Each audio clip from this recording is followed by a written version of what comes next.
Y hoy hablaremos sobre este fascinante tema, que es sobre la oración. Bienvenido. Y un abrazo para ti que estás allí en el país donde te encuentres. Gracias por estar conectado a esta hora, mirando este video, este programa, por televisión, por YouTube, o por Facebook, o por cualquier otra red social. Bienvenido. Vale la pena invertir nuestro tiempo en algo que enriquece nuestra vida. Y hoy vamos a hablar de la única fuente que nos conecta con la vida, que es la oración. Bienvenido a Biblia Fácil, y ya está comenzando este programa. Bienvenidos amigos, ustedes también aquí, para un programa más de Biblia Fácil. Y hoy vamos a hablar de un tema que podría ser el más común y el más hablado dentro del mundo cristiano. Hablar de oración pareciera que fuera uno de los temas que todo el mundo conoce. Sabemos que orar nos hace bien, sabemos que la oración es un refugio porque nos lleva a la presencia de Dios, y nosotros conocemos tantas lindas historias o hemos escuchado milagros que han ocurrido cuando alguien ha expresado un pedido para Dios.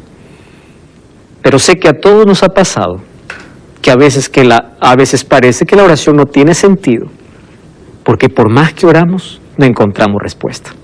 ¿Por qué? Hoy vamos a abrir la Biblia y al hablar acerca de la oración, Dios sin oración.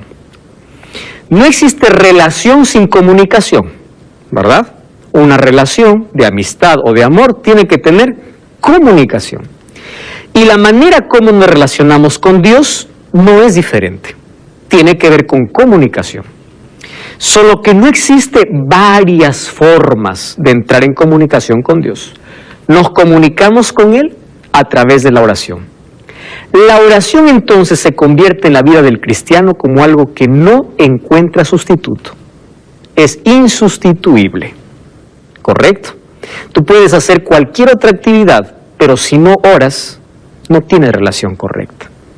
Entonces esto es tan importante y vital para nuestra vida. Y hoy vamos a comprender algunos aspectos sobre la oración. Jesús era un hombre de oración. Por eso nadie hizo las obras que Jesús hizo, porque nadie oró como Jesús oró. ¿Dónde encontraba Jesús el poder para hacer todos los milagros y para enfrentar los desafíos y las preguntas y las trampas que sus enemigos colocaban cada día? En la oración. Y yo les dije que la oración es insustituible porque no hay excusa. Si hubo un hombre más ocupado en la historia de la humanidad fue Jesús. ¿Saben qué cosa es lo que realmente preocupa cuando se habla de oración? Es lo siguiente. Al diablo no le asusta mucho cuando tú vas a la iglesia. No le asusta mucho. Al diablo no le asusta mucho cuando tú haces una obra de bien. Pero aquello que realmente le asusta es cuando vas a la presencia de Dios. Porque Él sabe que si logras separarte de la presencia de Dios, tú y yo nos convertimos en un juguete manipulable por Él. Podemos caer ante la primera tentación porque no tenemos fuerza para poder resistir. Sin embargo, el diablo teme, dice que ante la oración ferviente, el ejército de Satanás tiembla. Existen dos sonidos que al diablo le asusta. El sonido de tus rodillas cuando chocan el suelo, cuando estás en la presencia de Dios, y el sonido de las hojas de la Biblia, cuando vas a profundizar tu fe en ella. Dos sonidos que le hacen temblar, porque Él sabe que mientras más te sometes a Dios, Él está perdido. Él no puede hacer nada contigo. Y es por eso que la única meta que el diablo tiene es que tú no encuentres tiempo para orar. Porque si él logra separarte de la oración, ha logrado separarte de la única fortaleza con la cual tú puedes vencer. Sí.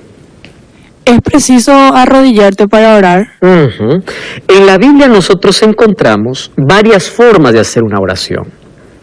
Encontramos una oración de pie, una oración de rodillas, una oración... Ahora, la posición de la oración influye en nuestra devoción, influye. Pero yo te voy a enseñar en este momento dos maneras de hacer de la oración no un momento del día, sino un hábito del día. Para comenzar nuestras actividades y cuando estamos solos y en la presencia de Dios, yo creo que es necesario arrodillarse por una cuestión de reverencia y adoración. Sin embargo, hay personas que por cuestión de salud física, no pueden mantenerse arrodillados. Entonces, ellos pueden orar sentados. Incluso tú puedes adorar, no importa el lugar, ni si estás de pie, caminando. Hacer de la oración un hábito constante en la vida es, creo, el mejor hábito que el ser humano puede adquirir. Sin embargo, yo sí creo en una oración de rodillas. Si no puedes mantenerte por mucho tiempo de rodillas por alguna salud física, siempre es necesario por lo menos mantener minutos de rodillas y una vida constante de oración. ¿En qué sentido? Cuando amanece, yo me voy a la presencia de Dios. Y al postrarme ante Dios, yo estoy reconociendo mi insignificancia y estoy diciendo que Él es superior a mí. Y al entregar mi vida en sus manos, al colocarme en sus manos, Él me da poder. Sin embargo, la oración no se limita a un momento. La oración tiene que ser un hábito constante. Por ejemplo, cuando tú sales de casa para ir al trabajo, tú tienes un periodo de tiempo para ir al trabajo. Ahora, tranquilamente, en lugar de estar preocupándote por las actividades, tú puedes colocar tus preocupaciones en Dios. Y tú estás orando. ¿Cómo lo haces? Lo estás haciendo mientras caminas, o mientras estás en el bus, o en el taxi, o en el auto. Tú estás allí y dices, y tú en lugar de decir, hoy día tengo tanta actividad, tú en tu mente conversas, Señor, hoy tengo muchas actividades. Hoy tengo un jefe gruñón que me está esperando, hoy no hice esta actividad, hoy estoy nervioso por este examen, hoy no sé qué va a pasar. En lugar de lamentar o en lugar de colocar tus cargas sobre ti, estás compartiendo esas cargas con Dios. Eso es una vida de oración. Y cuando te frustras, llora en el lugar correcto, que es en la presencia de Dios. Y no necesitas quizás estar arrodillado. Por ejemplo, hoy recibiste una noticia, estás en el trabajo, estás decepcionado, alguna cosa aconteció, y si quieres llorar, entregue esas lágrimas a Dios, pero conversa con Dios. El diálogo puede ser interno a través de tus pensamientos, y cuando educas tu mente para estar en constante oración, el diablo no tiene lugar en la vida. Soleil. Yo quería preguntar, porque cuando uno ora en voz alta, el enemigo escucha la oración. Entonces, ¿cómo nos podemos referir a Dios? Correcto. O tener una charla con Dios sin que el enemigo escuche. Mira, una de las cosas que no tenemos que preocuparnos es si el diablo escucha nuestras oraciones. Es lo que menos importancia debe darnos, por una razón.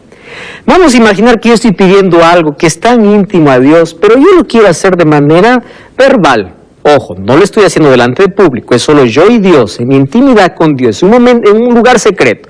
Si yo quiero hablarlo, yo lo voy a hablar. ¿Por qué? Por una razón.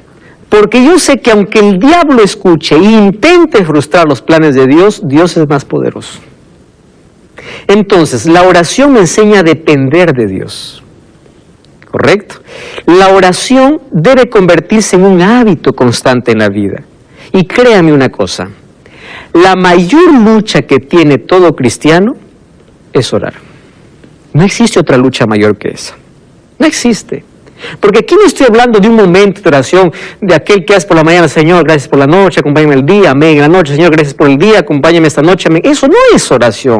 A veces eso se ha convertido en un rezo, porque es una oración aprendida, que a veces se lo dice solo por no perder la costumbre de orar. Eso no es conversar con Dios. Oración es mantener un diálogo con Dios. Y si es necesario arrodillarse para hacerlo, lo vamos a hacer, ¿correcto? Ahora, ¿cuán importante es mantener este hábito en la vida? Una vez más voy a repetir este concepto. Satanás tiene un solo objetivo, separarte de Cristo. ¿Cómo lo hace? Cuando dejas de orar. Cuando dejas de orar, empiezas a sentir una flaqueza espiritual. Tienes menos interés por la palabra de Dios, tienes menos interés por la iglesia, tienes menos interés por las cosas espirituales. ¿Por dónde comienza la llave de nuestro descenso? por la falta o la ausencia de la oración. La oración es el arma más poderosa que junto a la palabra de Dios nos hace cristianos vencedores. ¿Cómo una persona vence el pecado? Por ejemplo, hay una persona que está tentado siempre a cometer un pecado. Hay personas que dicen, ay no, qué vergüenza decir a Dios que estoy por cometer eso. Es la manera como puede solucionar. Cuando está tentado, él puede orar, Señor, estoy tentado. Pero cuando te conectas en oración, ya venciste el pecado. Porque cuando nosotros intentamos enfrentar las tentaciones con nuestras propias fuerzas, estamos perdidos, vamos a caer. Por eso es que la oración nos conecta directamente a Dios. Miren, el libro de Santiago dice así, someteos a Dios y resistid al diablo, y él huirá de vosotros. ¿Cómo es eso? ¿Qué cosa es someterse a Dios? Entregarse. ¿Cómo lo hago? Oración y estudio de la Biblia. No existe otra manera de someterme. Satanás, cuando nos ve solos, él se ríe. Pero cuando nos ve con Cristo, no. ¿Por qué razón? Porque Cristo siempre lo derrotó. Y él no puede hacer más nada con nosotros. No sé si les ha pasado a ustedes si han tenido hermanos. Yo, cuando estaba en el colegio, en la escuela, en la primaria, yo tenía un compañero que me odiaba como no tienen idea. Y un día él tomó una piedra. Yo nunca aprendí a pelear. Y él me tiró una piedra y yo tenía pavor a encontrarlo porque él me odiaba. Nunca entendí la razón. Hasta que un día, él era chiquito, igual que yo, era el más chiquito de todo el salón. Encontré al amigo más grande del colegio. Me hice amigo, le regalaba caramelos, mis propinas. Yo iba allí al kiosco para poder darle todo para él. Hice una amistad con él. Entonces, de tanta amistad le dije, mira, yo quiero pedirte un favor. ¿Cuál es el favor? Este fulano de tal me está molestando demasiado. Entonces, yo ya no lo soporto más. Tú eres mi amigo. Sí, me dice, ¿qué quieres que haga? Mira, él me dice que quiere pelear conmigo. Yo le voy a decir que sí quiero. Solo que cuando vamos a pelear, yo no voy a pelear, tú vas a pelear por él, por mí. Correcto, quedamos un día. Entonces allí, ese día fui decidido, le miré a los ojos, le dije, ¿quieres pelear? Correcto, voy a la salida atrás del baño. Aquellas conversaciones infantiles. Solo que aquel día yo estaba tan seguro de la victoria, porque yo no iba a pelear. Llegó la hora de la salida, él salió furioso y yo estaba justamente esperándole allí. Solo que mientras él ya se acercaba, estaba sacando la camisa, furioso, yo estaba temblando de miedo. Y yo tenía una señal nada más. El momento que yo grito tu nombre, tú apareces. Y justamente cuando él vino para darme el primer golpe, yo grité el nombre, el otro estaba detrás de mí. Le dije, bueno, conmigo no es con él. Y el otro le dio como no, nunca más me molestó, porque yo me hice amigo del más grande. La misma situación ocurre cuando nosotros somos amigos de Dios. Satanás, cuando te ves solo, siempre te dice, tú eres mi presa, tú vas a caer, y ante la primera trampa caes. Somos juguetes del enemigo. Pero cuando somos amigos de Dios, dile a Satanás, ¿quieres pelearte? Puede venir. Pero cuando él viene, tú no estás solo, pelea con él. Y él se va a correr de él porque él siempre lo ha vencido. ¿Comprenden? Esa es la historia de victoria en la vida cristiana. Jesús era un hombre de oración. Él oraba de madrugada, dice que pasaba incluso noches enteras orando. Él no negociaba la oración. Nosotros tenemos que aprender a no negociar la oración. Ninguna buena obra que hagas en la tierra sustituye tu momento de comunión con Dios. Ninguna. Aun cuando estés haciendo cosas buenas, si no tienes comunión con Dios, no sirve. ¿Correcto? Ahora, un día mientras él oraba, uno de sus discípulos se acercó. Y mientras él estaba orando en un lugar, dice Lucas 11:1, uno de sus discípulos dijo, Señor, enséñanos a orar. Así como Juan enseñó también a sus discípulos. Claro, porque el rostro de Jesús resplandeció. Un día los discípulos se acercaron, al ver que Jesús estaba orando y disfrutaba estar en la presencia de su Padre, ellos se quedaron tan admirados y dijeron, nosotros también queremos ser así. Enséñanos a orar. Y Jesús en Lucas capítulo 11 presenta una oración modelo. Y allí dice, cuando ustedes oran, digan, Padre nuestro que estás en los cielos, santificado sea tu nombre, venga tu reino, hágase tu voluntad, así en el cielo como en la tierra, el pan nuestro de cada día, dánoslo hoy, perdona nuestros pecados como perdonamos a los que nos ofenden, no nos metas en tentación, líbranos del mal. Aquí está la parte más resumida, Mateo capítulo 6 nos cuenta la parte más larga de la oración. Ahora, cuando Jesús les enseña a orar, Jesús está presentando un modelo de oración.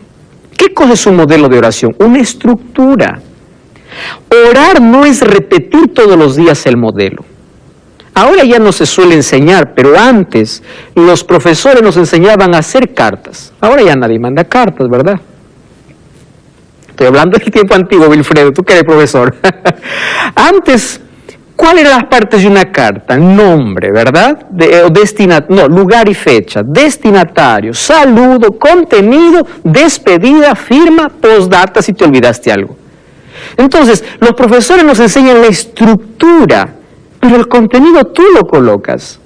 Jesús enseñó un modelo. Por eso es que todas nuestras oraciones deben tener un comienzo y un final de acuerdo al modelo. ¿Cuál es el comienzo? Padre nuestro. ¿Cómo tú te diriges al Padre? ¿Correcto? Ahora, ustedes saben que en la oración hay tantos elementos preciosos. Tú no puedes decir Padre si tú no te comportas como un buen hijo. ¿Por qué Jesús nos enseña el pan nuestro de cada día? Tú no puedes decir, Señor, dame el pan para una semana. ¿Sabes por qué es de cada día? Porque Él quiere que todos los días dependas de Él. Tú pides para ese día. La oración de hoy no te sirve para mañana. Es diariamente la comunión. Ahora, ¿cómo termina la oración? Siempre Jesús nos enseñó a pedir en el nombre de Jesús. Cuando pedimos en el nombre de Jesús, tenemos la certeza de que estamos siguiendo el modelo. Eso no significa que voy a repetir todas las veces así como Jesús me enseñó. Voy a colocar la estructura en mi oración, comenzar con un Padre Nuestro, terminar en el nombre de Jesús. Y Jesús, ¿qué cosa me enseña en la oración? Miren, los 3 primeros pedidos de la oración tienen que ver con pedidos espirituales y los 3 últimos con pedidos materiales. ¿Cuál es el primer pedido? Miren, santificado sea tu nombre. ¿Cómo es que el nombre de Dios va a ser santificado? ¿Acaso ya no es santo? Esto significa que yo no pueda llevar tu nombre en vano. Porque si yo soy tu hijo porque te llamo Padre, entonces quiero que tu nombre en mi vida sea santificado. Que las personas cuando me vean pueden decir, este sí es hijo de Dios. Yo no puedo decir Padre a Dios cuando menosprecio a mis hermanos. ¿Comprenden? Esto habla de relación. Número 2, venga tu reino. Es un pedido espiritual. Acaba ya con la miseria y el dolor de este mundo. Y de allí viene, hágase tu voluntad. Ojo, pedir la voluntad de Dios está antes de nuestros pedidos. Ojo con esto. Cuando nosotros vamos a pedir algo a Dios, primero tenemos que pedir su voluntad. Y la parte más difícil de la oración tiene 2 momentos. Primero, pedir que se haga la voluntad de Dios, porque a veces la voluntad de Dios no es como yo quiero. Y la segunda es decir, perdóname como yo perdono. Perdóname tú, pero yo perdonar a aquel que me ofendió, eso está más difícil. Eso vamos a ver la próxima lección. Sin embargo, Jesús nos enseñó aquí esta estructura, ¿correcto? Ahora, ¿existen tipos de oración? Por supuesto. Mateo 6, 5 al 8. Maribel, ¿puedes leer ahí el texto? Mateo 6, 5 al 8. Y cuando ores, no seas como los hipócritas, porque ellos aman el orar en pie, y en las sinagogas, y en las esquinas de las calles, para que, vistos de los hombres, de cierto os digo, que ya tienen su recompensa. Muy bien, gracias. Miren lo que dice. Hay algunos que aparentan o quieren impresionar a los demás por una sola razón, para ser vistos. Mucho cuidado, amigos. Acá hay algo interesante. ¿Ustedes saben por qué Dios mira a los seres humanos diferente a lo que nosotros miramos? Porque nosotros solo miramos acciones y Dios mira motivaciones. Por ejemplo, Yo me puedo admirar de alguien que cayó en pecado, es una acción, pero Dios conoce qué le llevó. Correcto, correcto. Yo puedo aplaudir a alguien, wow, este hombre es fabuloso. ¿Por qué? Hace esto, lo otro, bravo. Pero solo Dios conoce cuál es su intención. Dios mira más allá de nuestras acciones. Dios mira nuestras motivaciones. Y dice, ustedes tengan cuidado, no sean como los hipócritas. Ellos les gusta orar para impresionar. Aquella apariencia es como aquellos que hacen oraciones largas para decir, wow, ¿cómo sabe orar? No, cuando hacemos una oración en público, tiene que ser una oración concreta, puntual, pidiendo una bendición por todos. Cuando yo hago una oración personal, ahí puedo quedarme horas y de horas hablando con Dios. A veces queremos impresionar.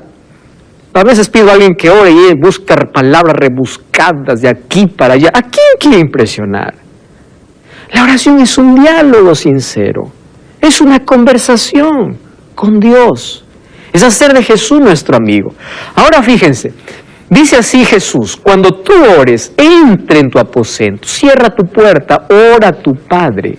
Ojo con esta expresión.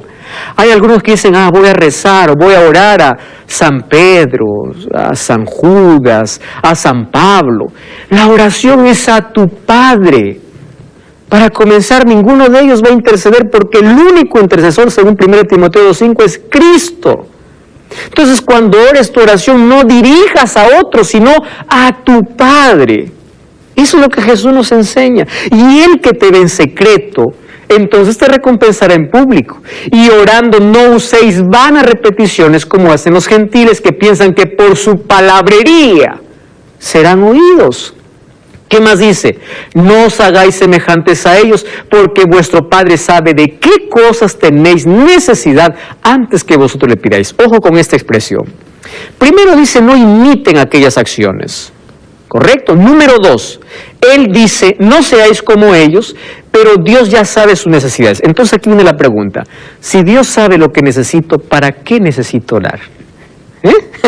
Porque no es que cuando yo oro, recién Dios está informando, verdad, tú estás sin trabajo, gracias por avisarme. La oración no es para informar a Dios. La oración es para depender de Dios. La oración no informa de que yo estoy mal, porque Dios ya sabe. En la oración yo le permito a Dios actuar. Ahí está una diferencia enorme. O hacer las cosas como yo quiero, permitir que Dios actúe en mi situación. A eso me lleva la oración. Ahora, ¿qué promesa hizo Jesús con respecto a nuestras peticiones? Mateo 21:22 dice, todo lo que pidieres en oración, si ustedes creen, lo recibirán. Es interesante que la oración está ligada a la fe. ¿Qué cosa es fe? Es creer en aquello que no se ve. Por ejemplo, si yo me arrodillo y lloro y digo, Señor, yo quiero que suceda esto, y abro los ojos, en nombre de Jesús, me abro los ojos y digo, ¿será que Dios lo puede hacer? La duda es como un paraguas que nos impide recibir la lluvia, nos impide las bendiciones. Jesús dice, pide con fe. ¿Qué significa tener con Dios tengo? Mis pedidos van a ser diferentes. Entonces, ¿quién cambia? ¿Dios o el ser humano? El ser humano. Porque mientras más relación tenga con Dios, sus pedidos van a ser más espirituales que materiales. Es decir, mientras más ores, tu enfoque más va a estar en aquello que no es perecedero. Entonces, todo lo que tú pidas, te daré, por supuesto, porque tus pedidos serán razonables. No será cualquier pedido. Tu pedido va a cambiar en la medida que te relacionas con Dios. Tu importancia de dar valor a las cosas van a ser diferentes. Ahora fíjense, la Biblia presenta algunas condiciones para que nuestra oración sea respondida. Por ejemplo, vamos a ver 7 por lo menos condiciones. ¿Me acompañan? Vamos allí. Vamos a comenzar allí por Wilfrido, en ese orden. Primera condición, Mateo 7, 7 y 8. ¿Qué dice? Pedid y se os dará, buscad y hallaréis, llamad y se os abrirá. Porque todo aquel que pide, recibe, y el que busca, halla, y el que llama, se le abrirá. Gracias, Wilfrido. ¿Qué cosa dice? Pide, busca. Ahora una pregunta. ¿Cómo tú vas a pedir algo cuando necesitas a tu vecino o a un amigo? ¿Cómo le pides? El pedido que tú haces, primero es sincero, y es un pedido que demuestra tu interés. Tú no vas a pedir a alguien diciendo, mira, estoy necesitando, si tú quieres, dame, si no, no. ¿Cómo pides? Necesito, ayúdame. ¿Es así nuestro pedido o no? Cuando necesitamos algo. Es un pedido que nace del corazón. ¿Qué cosa está diciendo Jesús? Pide, llama, busca. ¿Por qué usa 3 verbos? Jesús está diciendo que tus oraciones no sean mecánicas. Que tus oraciones no sean, Padre nuestro que estás en los cielos, santificado sea tu nombre, Señor, está todo bien aquí, gracias por el día, amén. Cuando tú estás necesitando trabajo, alimento, empleo, estás necesitando salud, estás necesitando... Y lo mismo siempre. No. Pide, ¿qué quieres? Busca, suplica. Esto me lleva a tener una conversación con Dios de aquello que yo estoy necesitando. Recordemos que en la oración modelo, ¿qué cosa es lo primero que se pide? La voluntad de Dios. Y allí coloco mi necesidad. Es decir, no una oración mecánica, una oración que involucra realmente pedir, buscar y llamar. Número 2, Maribel. ¿Cuál es la segunda condición? Marcos 11:24. Por tanto, os digo que todo lo que pidáis orando, creed que lo recibiréis y os vendrá. Muy bien, simple. Cuando tú me pidas algo, sea un motivo correcto, tú tienes que creer. Ustedes escucharon aquella historia de que una congregación se reunió para orar porque había sequía por mucho tiempo y había todos dijeron, hoy vamos a orar, vamos a salir al campo a orar. Y en la tarde, como había tanta sequía, todos se fueron para orar al campo y una niñita de 8 años llevaba un paraguas. Y la gente se reía y dice, ¿por qué llevas paraguas? Si nunca ha llovido, estamos en sequía. Y él le dice, ¿pero acaso no vamos a orar para que llueva? Imagínense, todos orando por lluvia y solo una lleva paraguas. A eso se refiere Jesús cuando dice, cree, ¿qué me estás pidiendo? Correcto.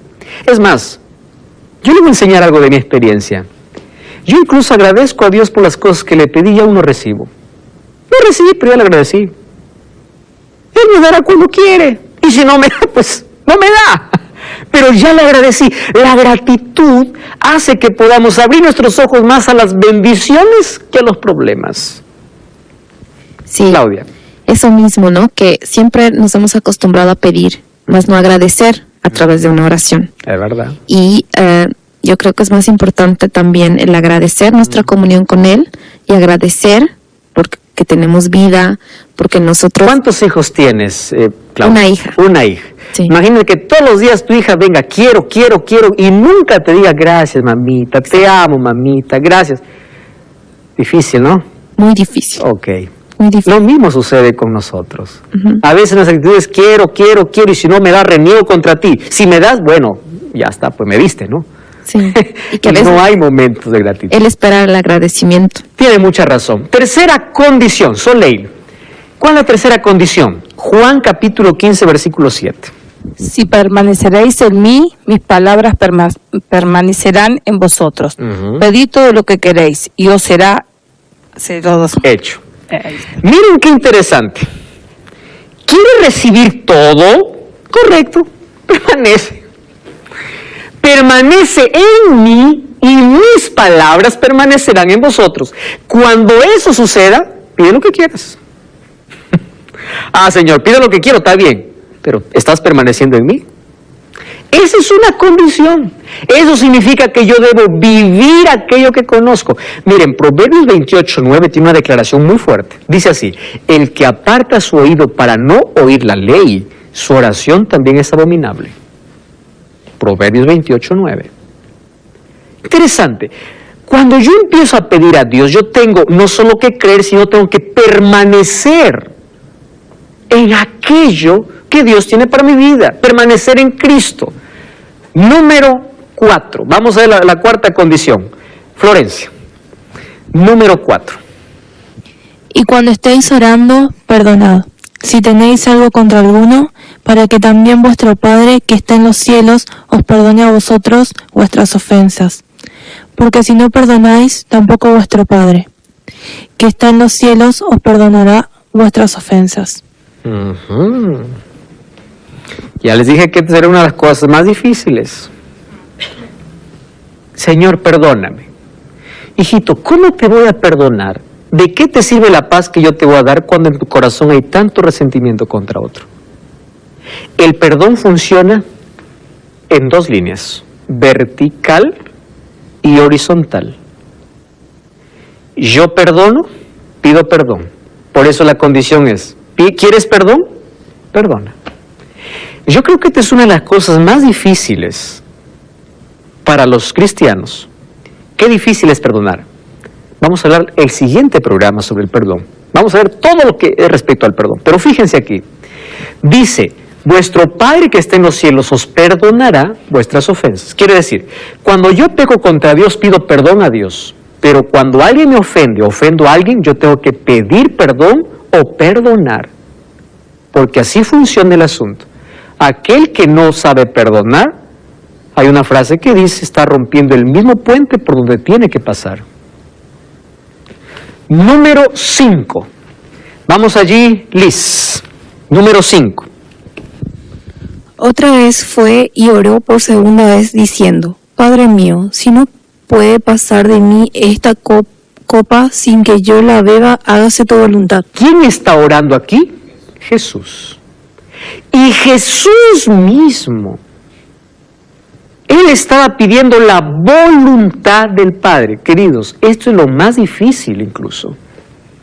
Es aceptar la soberanía de Dios. Es decir, Él sabe qué es bueno para mí. Otra historia. Dos niños estaban allí en el cuarto jugando, la mamá estaba en la cocina y la niñita empieza a llorar. La mamá le dice, ¿por qué llora? El hermanito le dice, porque no le doy lo que ella quiere. Y la mamá le dice, dale lo que ella quiere. Correcto. Después de 30 segundos, la niña empezó a llorar más. ¿Y por qué llora? Le dice, porque le di lo que ella quería. ¿Qué cosa quería? Agarrar una abeja. Agarró la abeja, colocó la ponzoña y gritó más. Fíjense aquí. ¿Qué sucedería si Dios nos diera todo lo que pidiéramos? Como aquella niña, ¿verdad? Yo quiero. ¿Ustedes serían capaces de dar un cuchillo como juguete a un niño de 3 años, 4 años? Ni a un adulto, ¿verdad? ¿Por qué? Porque no es un juguete. Pero él lo ve como juguete. Y va a llorar si es que no le das como juguete. A veces somos como niños berrinchudos. Yo quiero esto y quiero ahora y quiero ya. Y como Dios no me responde, Dios no me escucha. Dejo de orar porque Dios no me escucha. Dios te escucha. Pero someter mi voluntad es aceptar su soberanía. Hay cosas que Él me va a dar y hay cosas que Él no me va a dar. Ustedes han visto que hay oraciones muy loables. Yo recibo todos los días pedidos de oración. Hay personas que dicen, pastor, ore para que mi esposo vuelva porque se fue con otra mujer. Y yo me quedo pensando allí, digo, Señor, ¿cómo le respondo? Presten atención aquí. ¿Es una oración loable? Sí lo es. Y hay personas que me reclaman y dicen, pastor, usted no ha orado porque mi esposo sigue con la otra. Yo le digo, mira, yo quiero que me entiendas, te voy a decir con tanto cariño, le digo. Dios no puede intervenir en la voluntad del ser humano. Él no puede obligar y traer a tu esposa y decirle, ya, deja a ella y ven, yo te obligo, ven con tu esposa. No, porque hay voluntad humana. Hay personas que dicen, pastor, yo estoy orando por... Ahora, cuando nosotros oramos, el Espíritu Santo trabaja, sí, pero no obliga. ¿correcto? Y Él puede permitir ciertas situaciones para hacerle cambiar a esa persona, sí, pero no puede obligar la voluntad. Por eso es que cuando nosotros, nunca debemos cesar de orar.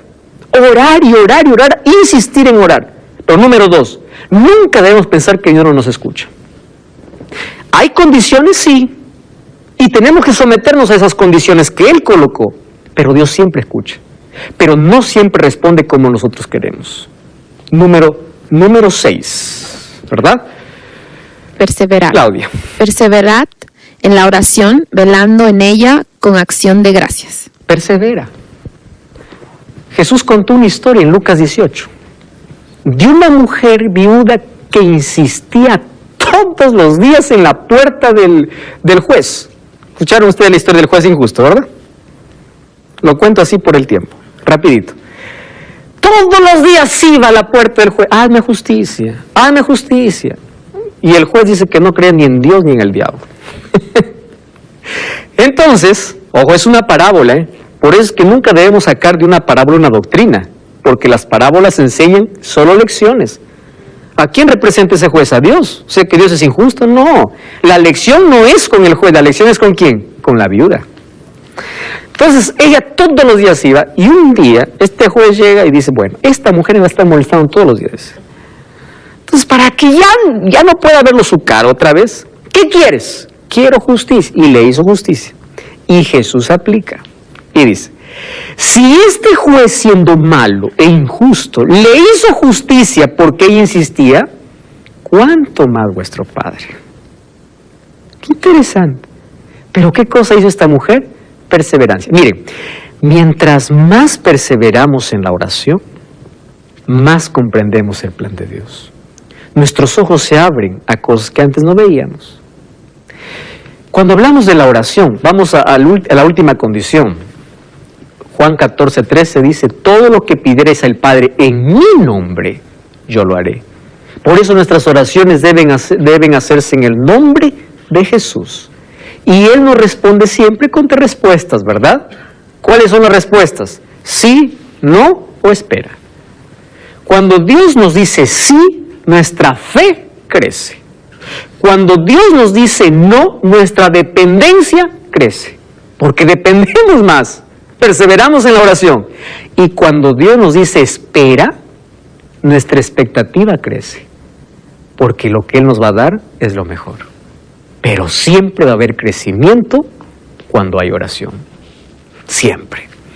Ahora fíjense, cuando nosotros oramos, están involucrados los 3. Recuerdan que hablamos del Padre, Hijo y Espíritu Santo. Muy bien. Dice, pidan ¿a quién? Al Padre. ¿Quién está aquí? El Padre. En mi nombre, ¿quién está aquí? Jesús. Ahora, cuando vamos a Romanos 8:26, dice que el Espíritu Santo lleva nuestras oraciones. Qué interesante, los 3 involucrados. ¿Cuáles son los beneficios de la oración? Te conecta con la fuente de la vida, produce cambios. Si las cosas no cambian, tú cambias. Es la llave que abre tesoros celestiales, revela cosas ocultas. Jeremías 33 dice, clama a mí, yo te responderé, yo te abriré los ojos. Antes de orar, tú no veías la salida. Después de orar dices, wow, aquí está la solución. La oración te abre los ojos para mayores cosas, te da sabiduría. Daniel era sabio porque oraba, aumenta la fe, nos hace amigos de Dios, nos hace tomar decisiones seguras y nos da salud. ¿Ustedes saben que la oración nos da salud? Claro, porque cuando tú oras, dejas sus preocupaciones en las manos de Dios, y la preocupación puede convertirse en un problema físico, en un problema mental. Gente porque se preocupa, no duerme, no come, eso trae problemas físicos, trae problemas mentales. Cuando tú resuelves con una oración, te evitas eso. Por eso el libro de Filipenses capítulo 4 dice, preséntense delante de Dios y no se preocupen por nada, pero oren por todo. Qué interesante. ¿Cuánto beneficio tenemos en la oración? Si nosotros queremos medir entonces nuestra fe, nosotros podríamos medirlo en el tiempo que nosotros dependemos de Dios. ¿Cuánto tiempo dependes de Dios? Ese es el tamaño de tu fe, el tamaño de tu dependencia. Ahora fíjense, muchos hablan de Dios, pero pocos hablan con Él. Qué triste, ¿verdad? Todos hablamos de Dios, pero pocos hablamos con Él. La oración es la llave en la mano de la fe para abrir los tesoros celestiales. Me encanta esta expresión. Nuestras mayores decepciones son causadas por confiar completamente en el ser humano y superficialmente en Dios. A veces confiamos más en el ser humano que en Dios.